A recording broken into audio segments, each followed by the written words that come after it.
Hi kids, it's Grumpy. Let's read a book. Hi kids, it's Grumpy. Let's read a book. And we're going to read a different book. This one's from Disney. They're 5-minute bedtime stories.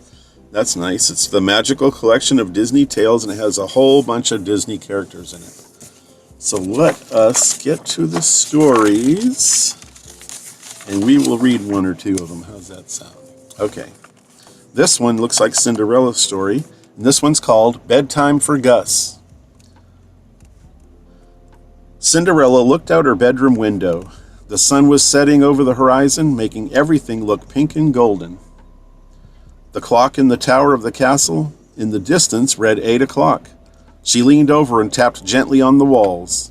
"Bedtime, everyone," she called. Jack, Susie, Gus, and all of the Cinderella's other mouse friends hurried out of the walls. "Bedtime already?" Jack cried. Bedtime?" Gus asked. Gus was the new mouse in the house. Cinderella had rescued him from a trap that morning. "Bedtime, Gus," Susie explained. "Close eyes and fall asleep."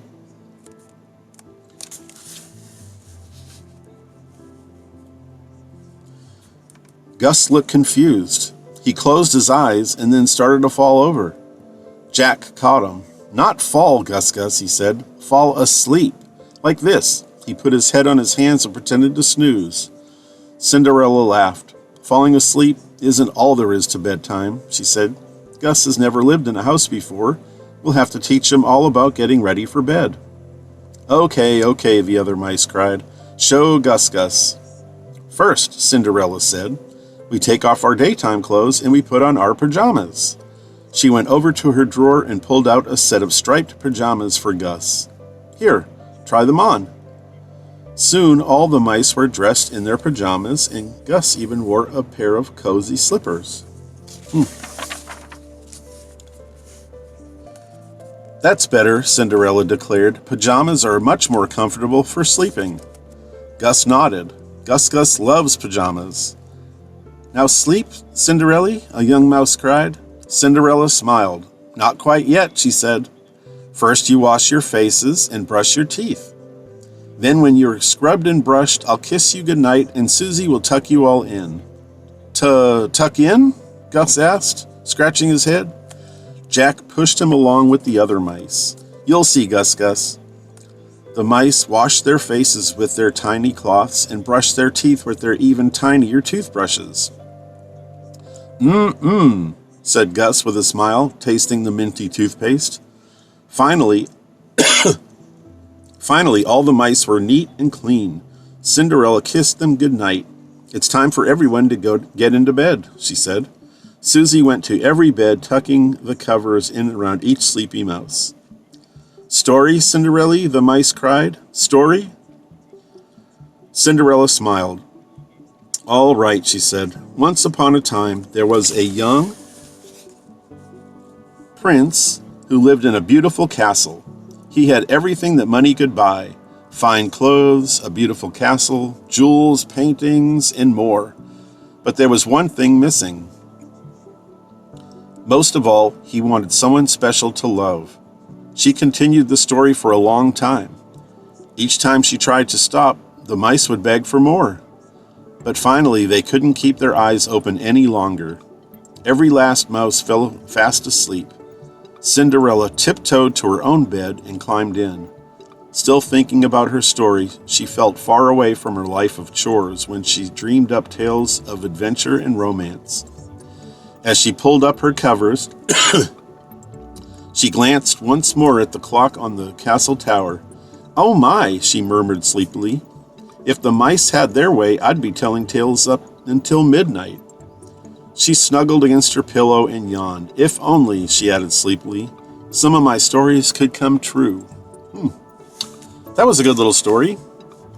I know there's several of them in this book, and we might keep reading some of them. You like these?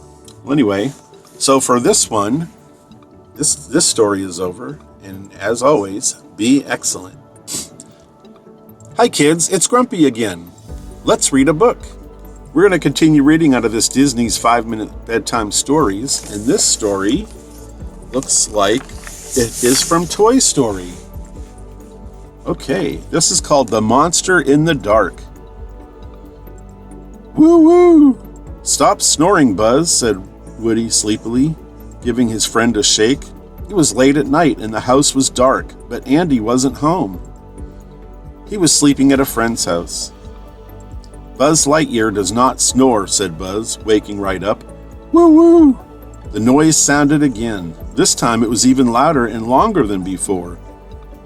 There's an unexplained noise source in the house, said Buzz. Rex came running. Woody, he gasped. Buzz, did you hear the monster?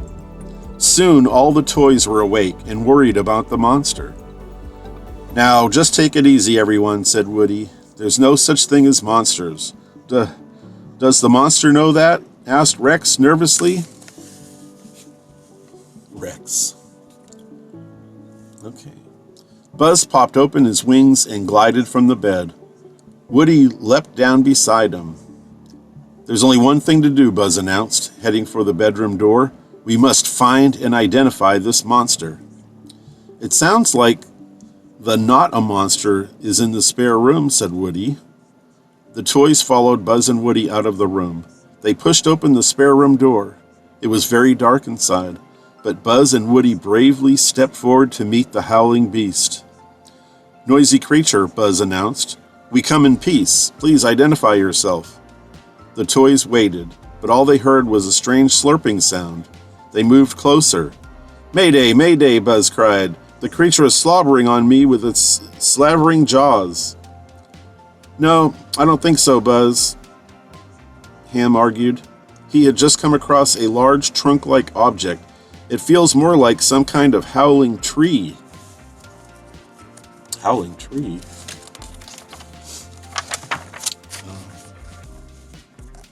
Okay. Mr. Potato Head was feeling the monster with both hands.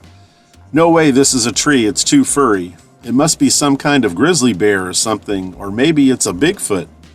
Bo Peep cried out as something cold and wet almost pushed her over. Oh my, she said, that didn't feel like fur to me. It's all wet and smooth. Could it be an escaped whale? That's a negatory, ma'am, announced a Green Army man. It can only be some kind of giant snake. My platoon has one end of it right here. Isn't that right? Yes, sir, called the other Green Army men. Woody didn't know what to think. The creature sounded like the most horrible, mixed-up monster in the world. Suddenly, he had an idea. Army men, he said, can you reach that light switch? Affirmative, sir, one soldier replied with a salute. Roger that, said the commander. The other army men piled on top of one another. 1, 2, 3, push! There they are, pushing that light switch. All of the other toys peered worriedly into the darkness. What would they find in the room with them? When the army men gave their mighty heave, the top soldier reached the switch. He pushed it up, and the spare room was flooded with light. Woody's jaw dropped. I don't believe it. All the toys looked on in surprise. Woo, woo, woo, woo. Andy's new puppy howled. Poor Buster was all tangled up in Andy's shoelaces. We'll get you out of there, said Woody. It didn't take long for the toys to free Buster, but it did tire them all out. Soon the only sound in the house was the shh of sweet dreaming. That was a pretty good story. I know these are short, but they're just quick bedtime stories. Did everybody like this? We'll probably continue going ahead and read these rest of these stories in this book eventually. Anyway, for now, be excellent, kids.